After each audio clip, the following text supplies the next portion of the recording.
Friends, मैं सौरभ और स्वागत करता हूं आपका हमारे प्यारे YouTube channel Saurabh science world में। आज मैं आप लोग के लिए विलियन चैप्टर का पार्ट नंबर 3 लेकर आया हूं। विलियन चैप्टर के पार्ट नंबर 2 में हमने विलियन की शांता को व्यक्त करने के कुछ तरीकों के बारे में सीखा था, जिनमें से थे आयतन प्रतिशत, द्रव्यमान प्रतिशत, द्रव्यमान आयतन प्रतिशत, पार्ट्स प्रति मिलियन और विलियन की क्षमता। अगर आपने इस वीडियो को नहीं देखा है तो इस वीडियो के लास्ट में आने वाले वीडियो आइकन पे क्लिक करके पहले उस वीडियो को जरूर देखें, क्योंकि इस वीडियो में कुछ चीजें ऐसी हैं जो पिछले वीडियो से संबंधित हैं। उसके बाद इस वीडियो में हम जानने वाले हैं कि मोलरता क्या होती है, मोललता क्या होती है, मोल अंश क्या होता है, नॉर्मलता क्या होती है, विलयन की क्षमता तथा नॉर्मलता का संबंध एक दूसरे से क्या है, नॉर्मलता का संबंध विलयन की मोलरता तथा मोललता से क्या होता है। तो इन चीजों को हम यहाँ पर जानने वाले हैं। आपसे एक रिक्वेस्ट है कि यह वीडियो थोड़ा लंबा जरूर हो सकता है, बट अगर आप इस वीडियो को कहीं पर स्किप करते हैं तो आप छोटे छोटे कॉन्सेप्ट को मिस कर सकते हैं, जो कि आपके लिए बहुत ही हानिकारक हो सकता है। तो चलिए एक करके शुरू करते हैं। चलिए सबसे पहले हम जानते हैं कि मोलरता क्या होती है।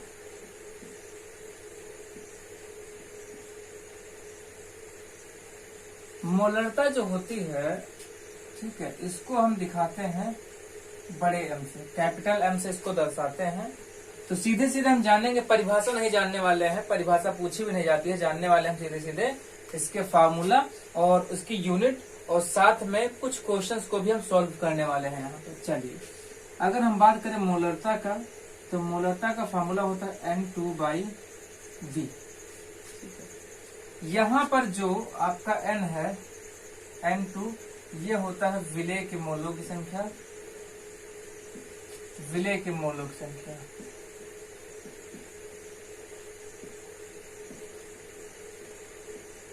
और यहाँ पर V क्या है आपका, V है विलयन का आयतन।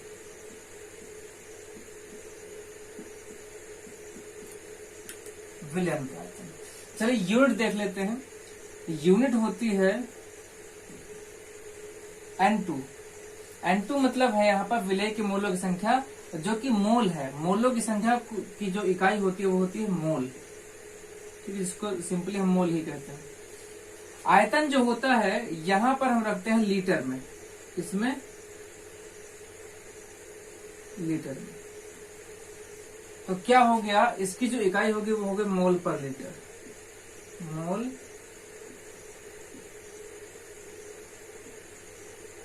मोल प्रति लीटर। अगर इसको हम चिन्हों के रूप में लिखो तो वो होगा हमारा मोल लीटर की पावर -1। चलिए यहाँ पर एक चीज समझ लेते हैं, जो हमारा ये है इसको हम सिंपली अगर देखें, यहाँ पर होती है मोलरता इजिकल टू विलेय के मोलों की संख्या।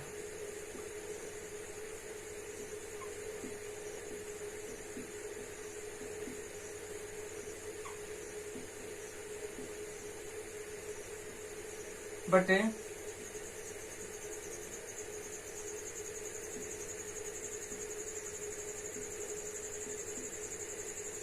विलयन का आयतन लीटर में। ओके, तो ये है सिंपल से इसके बारे में कुछ। ओके, चलिए मिटाते हैं।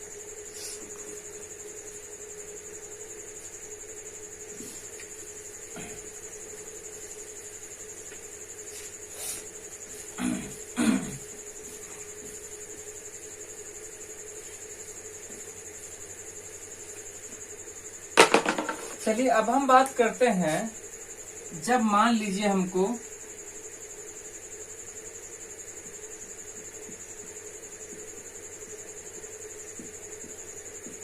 W2 ग्राम विलेय दिया गया है, जिसका M2 मोलर द्रव्यमान है।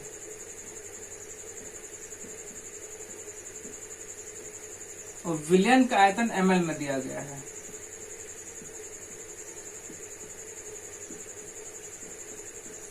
V ml दिया गया है। तब मोलरता क्या होगी, तब मोलरता होगी W2/m2 इंटू V ml में। ठीक है, ऊपर हो जाएगा हमारा 1। ये हमारा है फॉर्मूला तब के लिए जब विलेय का द्रव्यमान दिया गया हो, विलेय का मोलर द्रव्यमान हमको पता होगा। ठीक है, और ये हमारा आयतन होगा हमारा इसमें ml में। चलिए क्वेश्चन देख लेते हैं। क्वेश्चन है हमारा 4 ग्राम NaOH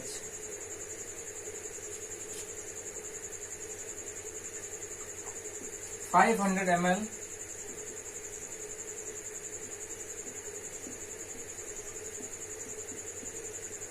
बोला है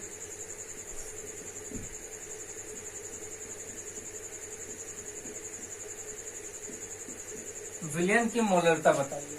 ठीक है, विलयन की मोलरता बताइए। इसको मिटा दें। ठीक है,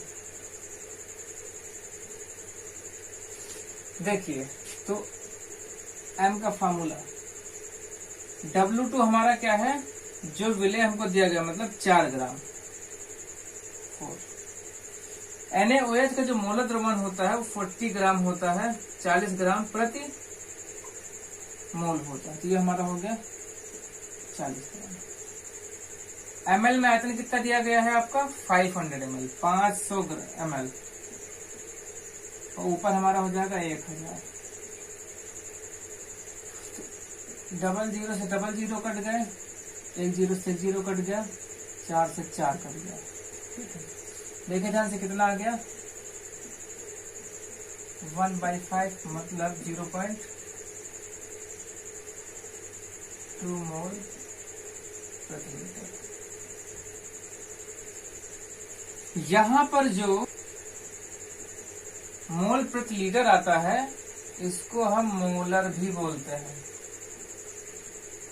क्या बोलते हैं, मोलर। ठीक है, हटाएं इसको।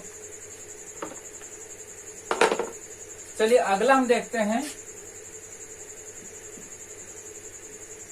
मोललता क्या होती है। मोललता को हम चिन्ह स्मॉल m से दर्शाते हैं। ठीक, सबसे पहले मोललता का फार्मूला देखते हैं।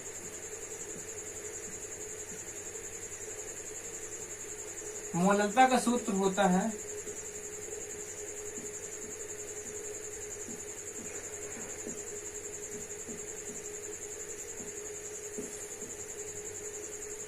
विलेय के मोलों की संख्या बटे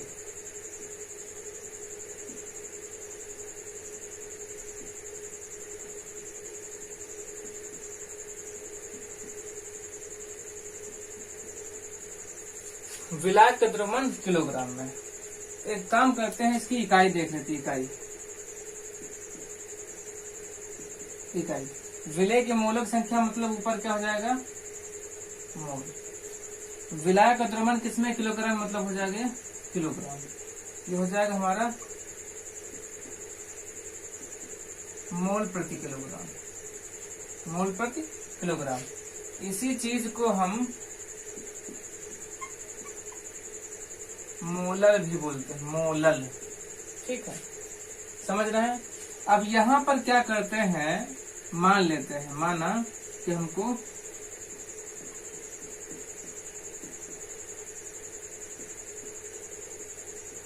W2 ग्राम विलेय दिया गया है।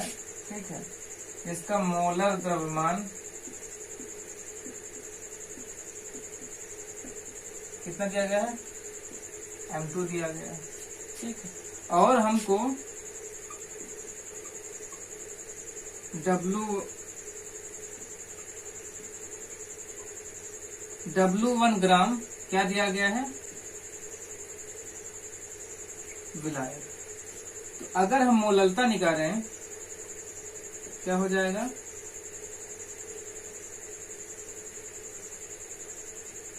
इनटू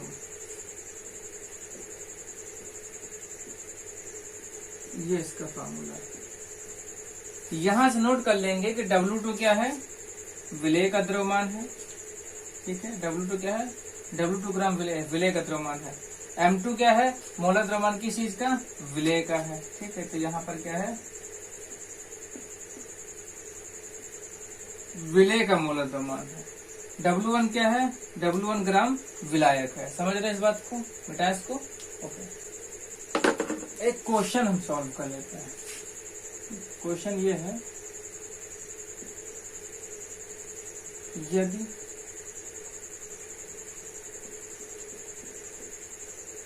$98 ग्राम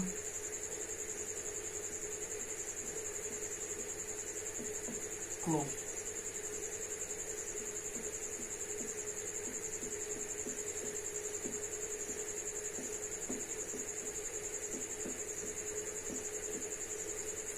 जल में घोला गया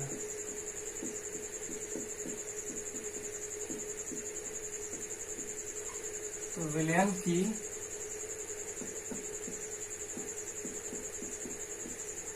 मोललता ज्ञात कीजिए।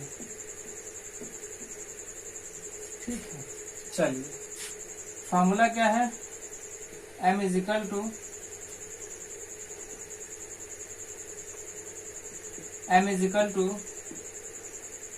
W2 by M2, W1 ऊपर 1000। W2 हमको दिया गया है कितना? 98 ग्राम।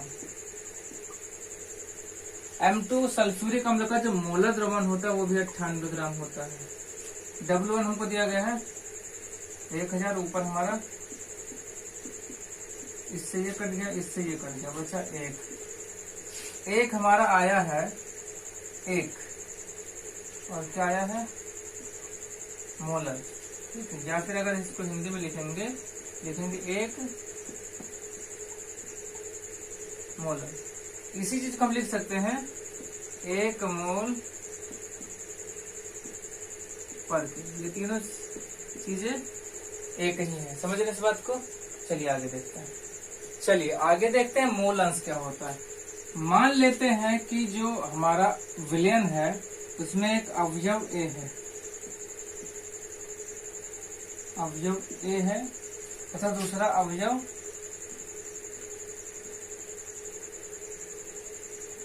B है।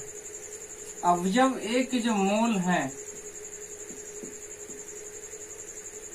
वो Na है, ठीक है, और अवयव B के जो मोल हैं वो Nb। समझ रहे हैं? इसमें कितने मोल हैं? Nb मोल है। यहाँ पर जो मोल अंश है, मोल अंश का जो चिन्ह होता है वो x के तरीके लिखा जाता है, जिसको हम जीटा बोलते हैं। समझ रहे हैं? तो यहाँ पर जो अवयव A का मोल अंश होगा, अवयव A का जो मोल अंश होगा जिसको हम जीटा A से दिखाएंगे, यहाँ पर होगा अवयव A के मोलों की संख्या बटे अवयव A के मोलों की संख्या प्लस अवयव B के मोलों की संख्या। जीटा B क्या हो जाएगा देन? ये हो जाएगा अवयव B के मोलों की संख्या बटे अवयव A के मोल प्लस अवयव B का मोल। इसका मतलब सिंपल सा फार्मूला क्या है?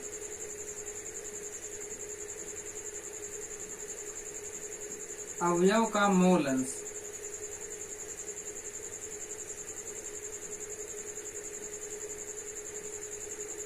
अवयव का मोल अंश इजिकल टू क्या हो जाएगा?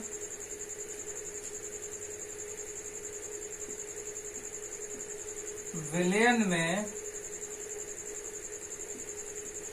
उस अवयव के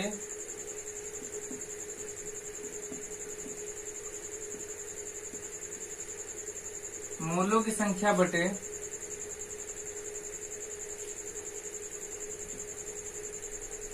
विलयन में उपस्थित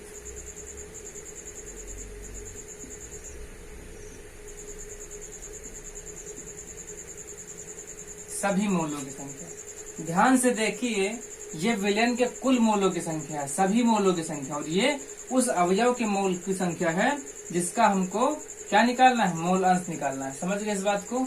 चलिए यहाँ पर एक चीज जान लेते हैं। विलयन के नोट में डालिए इसको, नोट में, ये इंपॉर्टेंट है। ठीक है, नोट में क्या डालेंगे आप?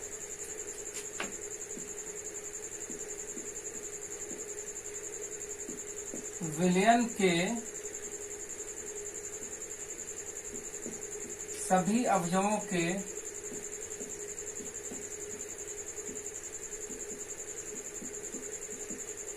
मोल अंशों का योग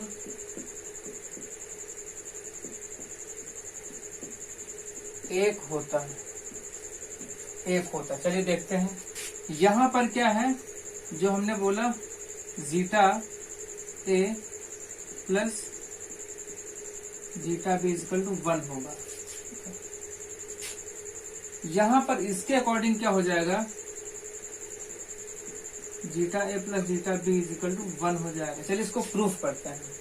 जीटा ए का मान कितना था, एन ए प्लस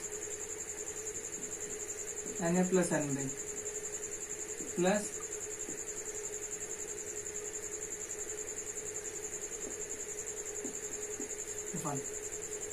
देखिए यहाँ पर ये चीजें आपस में क्या है, बराबर है। मतलब यहाँ पर हर बराबर है।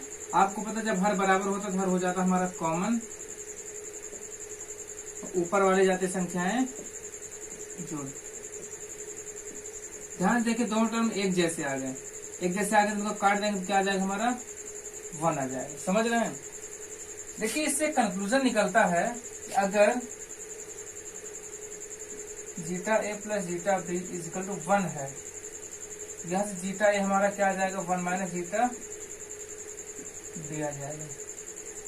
या फिर हम कह सकते हैं जीटा बी हो गया 1 माइनस जीटा ए। ओके, यहां पर इसकी जो यूनिट होती है कोई यूनिट ही नहीं होती है। क्यों? क्योंकि ऊपर भी हम क्या लेंगे, मोलों की संख्या लेते, नीचे भी हम मोलों की संख्या का ही योग करते हैं, जिसका यूनिट मोलों की संख्या ही आएगी। इस वजह से मोल बाई मोल कट जाता है, तो इसकी कोई भी यूनिट नहीं होती है। चलिए आगे देखते हैं।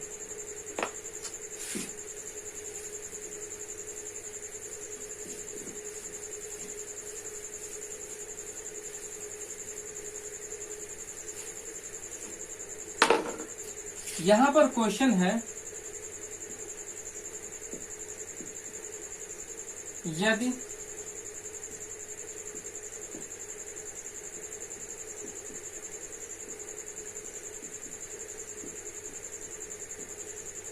किसी जलीय विलयन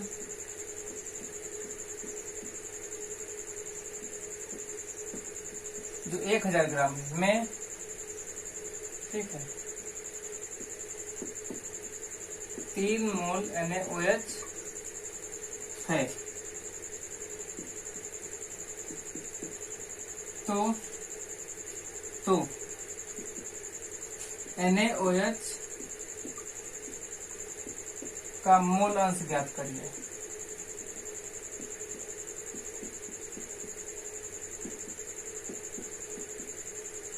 चलिए ज्ञात करते हैं। यहां पर जो आपको जीटा NaOH ज्ञात करना है, यहां पर क्या आ जाएगा, NaOH बटे N। जलीय विलयन है तो दूसरा क्या मोल होगा, H2O के मोल होंगे। ठीक है, यहाँ पर चलिए एक चीज देखते हैं। आपको ये चीज दी गई है, देखिए 3 मोल दिया गया है। ठीक है, तो यहाँ पर रख देंगे हम 3, यहाँ पर भी रख देंगे 3। अब जल के मोलों की संख्या निकालने में आ जाए दिक्कत। चलिए देखिए यहाँ पर जो 1 मोल NaOH होता है,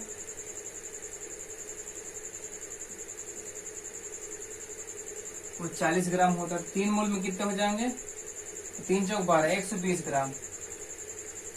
ठीक है, इसका मतलब क्या है, विलयन हमारा कितना है, 1000 ग्राम। उसमें से अगर हम इसको घटा दें तो आ जाएगा जल, क्योंकि विलयन क्या होता है, जल और NaOH दोनों मिलकर क्या बने हैं, विलयन बने हैं।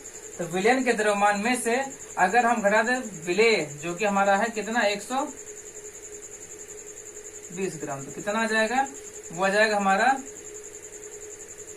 880 ग्राम। ठीक है, 880 ग्राम। अब यहाँ पर क्या है, ये जो 880 ग्राम आया है, यहाँ पे N, यहाँ पर N, H2O निकालने के लिए 880 को भाग करेंगे कितना, 18 से। तो हमारा आ जाएगा NH2 ये आ जाएगा 48.88। 48.88 यहाँ पर क्या रख देंगे 48.88। ठीक है, इसको इरेज कर देना। ठीक है, देखिए कितना आ जाएगा 3/3 कितना, ये आ जाएगा 8 और 8 3 11 4 1 5, इतना 0.0578। आप कैलकुलेट करिएगा, इतना ही आएगा। ठीक है, चलिए आगे देखते हैं।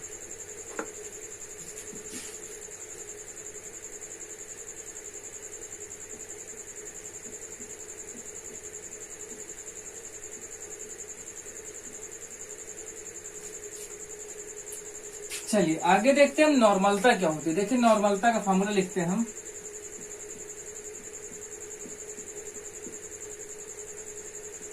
नॉर्मलता का फार्मूला होता है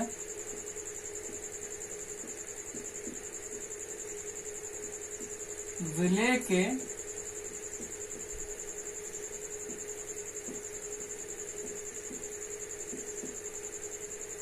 ग्राम तुल्यांकों की संख्या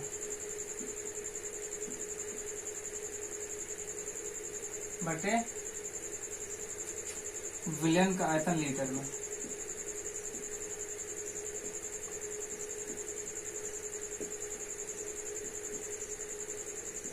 विलयन का आयतन लीटर में। अब यहाँ पर ये जो टर्म आया है ग्राम तुल्यांकों की संख्या, यहाँ पर देखिए ग्राम तुल्यांक का मतलब क्या होता है।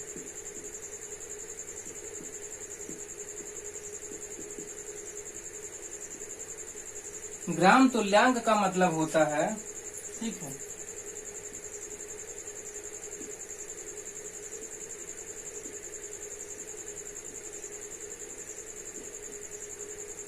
दिया गया द्रव्यमान बटे तुल्यांकी द्रव्यमान।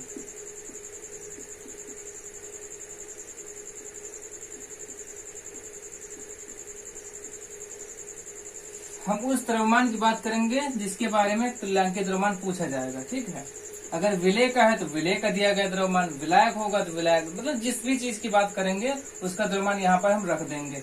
अभी यहाँ पर नया टर्म ये भी है तुल्यांकीय द्रव्यमान, उसको देखते हैं।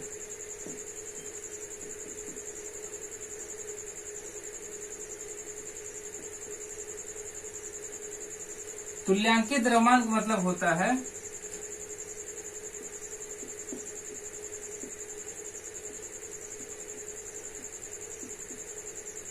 मोलर द्रव्यमान बटे एन कारक। ठीक है, यहाँ पर अब एक नया चीज आ गया फिर से, एन कारक क्या होता है। ठीक है, तो अम्ल के लिए क्या होगा,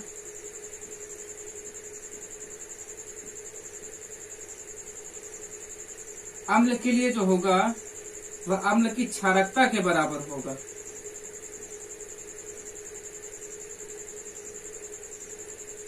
अम्ल की क्षारकता का मतलब होता है, ठीक है, अगर हम अम्ल को जल में घोल दें तो H+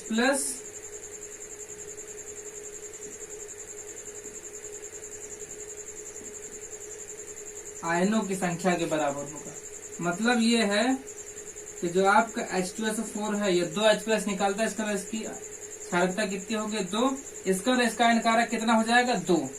ठीक है, आगे देखिए, अगर हमने बोला HCl है आपका, HCl को जल में घोलते तो 1 H+ देता है, मतलब इसकी क्षारकता 1 होती है, इसको इसका आयन कारक 1 हो गया।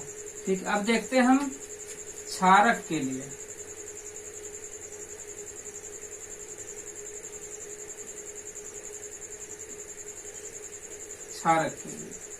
क्षारक के लिए होता है क्षारक की अम्लीयता।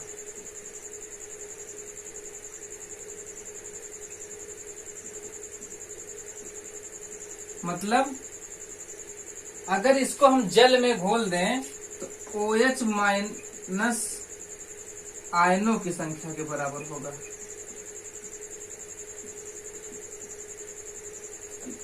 देखिए ध्यान से, यहाँ पर अगर हम बोलें कि NaOH की क्षारकता कितनी है, देखिए अगर हम यहाँ पर बोलें कि NaOH की अम्लीयता कितनी है, तो क्योंकि जल में घोलने पर एक OH देगा, इस वजह से अम्लीयता इसकी 1 होगी, इसलिए इसका N कारक कितना होगा, 1 होगा। अगर हमने बोला कि BaOH का होल ट्वाइस, क्योंकि 2H प्लस, अगर हमने बोला कि BaOH का होल ट्वाइस, क्योंकि 2OH माइनस देगा, इस वजह से क्या हो जाएगा, इसका N कारक 2 हो जाएगा। एल्यूमिनियम ट्राई हाइड्रोक्साइड, इसका हो जाएगा 3। अगर हम बात करें लवण की, ठीक है, लवण में क्या होता है, कुल धात्विक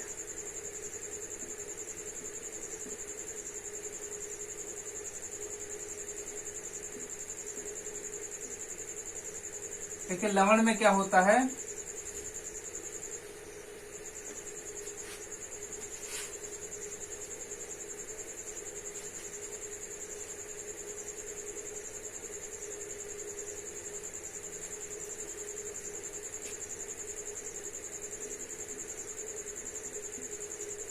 तो धात्विक परमाणु होता है,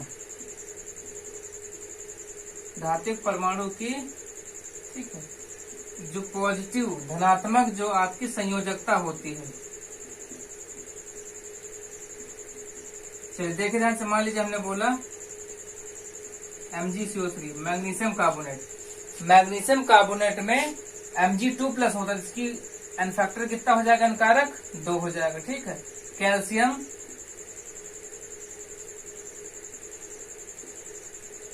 कैल्शियम क्लोराइड, तो कैल्शियम क्लोराइड में आपका मेटल कौन सा है, कैल्शियम है, इस पर 2 पॉजिटिव होता है, इसका हो जाएगा 2, ठीक है। जैसे आपका NaCl, NaCl में Na+1 ये हो गया। तो ऐसे आप क्या करेंगे, एन कारक निकाल लेंगे, उसके बाद आप ऐसा सॉल्व कर लेंगे, ठीक है। चलिए यहाँ पर एक क्वेश्चन ले लेते हैं हम। क्वेश्चन है आपका, यदि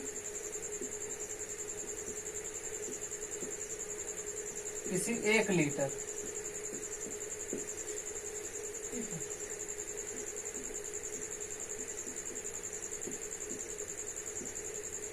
जलीय विलयन में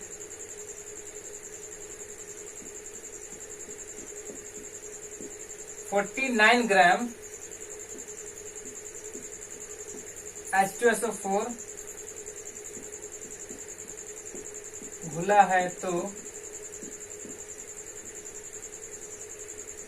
विलयन की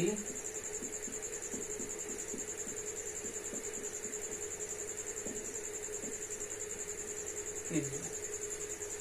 तो इसके लिए सबसे पहले हम क्या निकालेंगे, तुल्यांकीय द्रव्यमान निकालेंगे। सल्फ्यूरिक अम्ल का मोलर द्रव्यमान कितना होता है, 98। एन कारक इसके लिए होता है 2, क्योंकि यहाँ पर 2H प्लस आयन देगा, तो 2 हो जाएगा, आ जाएगा हमारा कितना, 49 जी आ गया। अभी हम निकालेंगे ग्राम तुल्यांकों की संख्या। ग्राम तुल्यांकों की संख्या कैसे निकलती है, दिया गया द्रव्यमान, दिया गया द्रव्यमान, कितना द्रव्यमान दिया गया है, 49 ग्राम, ठीक, 49 ग्राम। अभी तुल्यांकीय द्रव्यमान कितना हमारा 49 आ गया है, ये हमारा हो गया 1। ग्राम तुल्यांकों की संख्या हमारा आ गया 1। अब चलिए निकालते हैं नॉर्मलता। नॉर्मलता के लिए क्या है, विलेय के ग्राम तुल्यांकों की संख्या, विलेय के ग्राम तुल्यांकों की संख्या है 1, ठीक है। यहाँ पर क्या है, विलयन का आयतन कितना है, 1 लीटर, ये हो गया हमारा 1 लीटर। यहाँ पर नॉर्मलता इसकी आ गई 1, समझ रहे हैं। अभी क्या है, यहाँ पर क्या है, जो 1 हमारा आया है, इसकी इकाई क्या होगी, इसकी इकाई है 1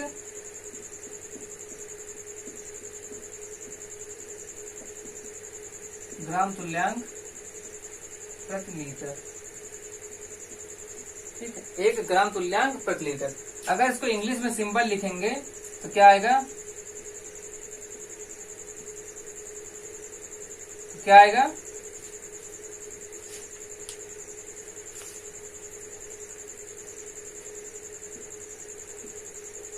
ग्राम इक्विवेलेंट पर लीटर, जिसको हम नॉर्मल भी बोलते हैं, हिंदी में इसको हम नॉर्मल भी बोलते हैं। ठीक है, मतलब ये क्या है, अगर इसको हम शुद्ध भाषा में बोले तो ये क्या है, इसकी जो नॉर्मलता है एक नॉर्मल है। समझ रहे इस बात को? चलिए रेस करते हैं। देखिए अब हम देखने वाले हैं विलयन की क्षमता तथा नॉर्मलता का संबंध। तो आप जानते हैं कि आपकी नॉर्मलता होती है, तो क्या होती है,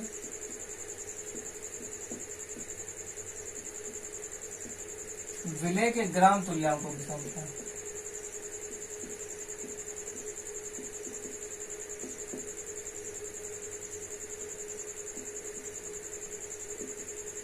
संख्या बटे विलयन का आयतन लीटर में।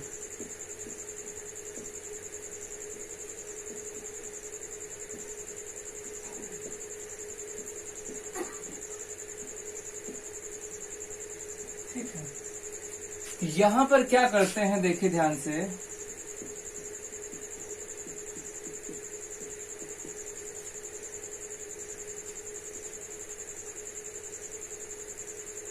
विलयन का आयतन जो लीटर में है आपका, वो एज इट इज रहेगा, वैसा ही रहेगा।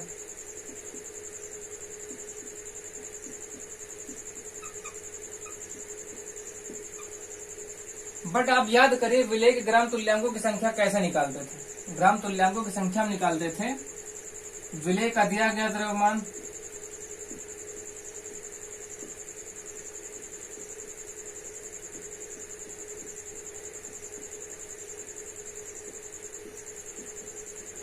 और किसमें हो, ये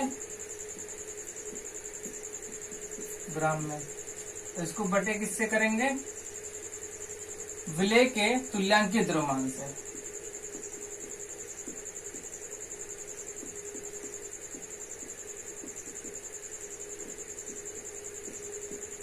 विलय का तुल्यांकीय द्रव्यमान, यहाँ पे एक चीज ध्यान से देखिए, ऊपर हो जाएगा हमारा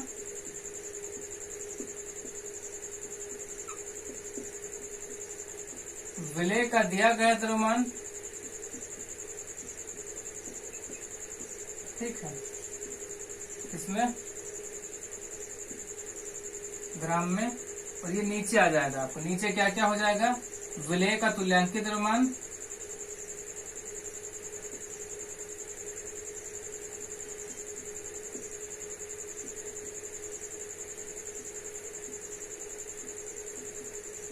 गुणे विलयन का आयतन लीटर में।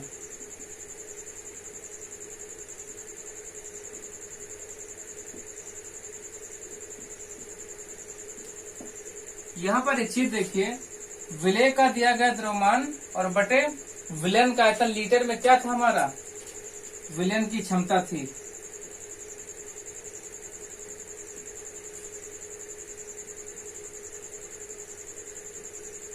क्या थी, विलयन की क्षमता।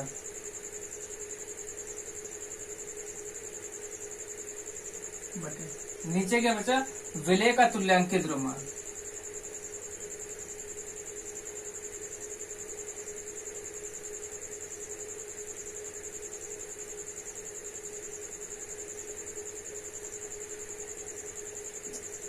ये हो गया आपका, ठीक है।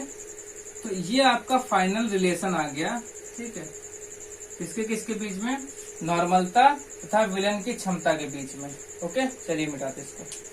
चलिए यहाँ पर क्या करते हैं, अब हम जानते हैं पहले नॉर्मलता का संबंध मोलरता से, मतलब N is equal to M into यहाँ पर क्या रखें, ठीक है। देखिए ध्यान से, N इजिकल टू होता है मोलरता इंटू N कारक।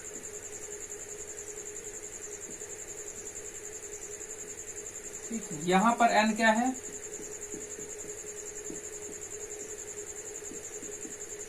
नॉर्मलता, M क्या है, मोलरता, और n कारक आप निकाल सकते हैं आपको जो दिया जाएगा। ठीक है, दूसरा क्या है, n इजिकल टू है आपका m इजिकल टू n कारक। आप जानते हैं यहाँ पर n क्या है, नॉर्मलता, m क्या है,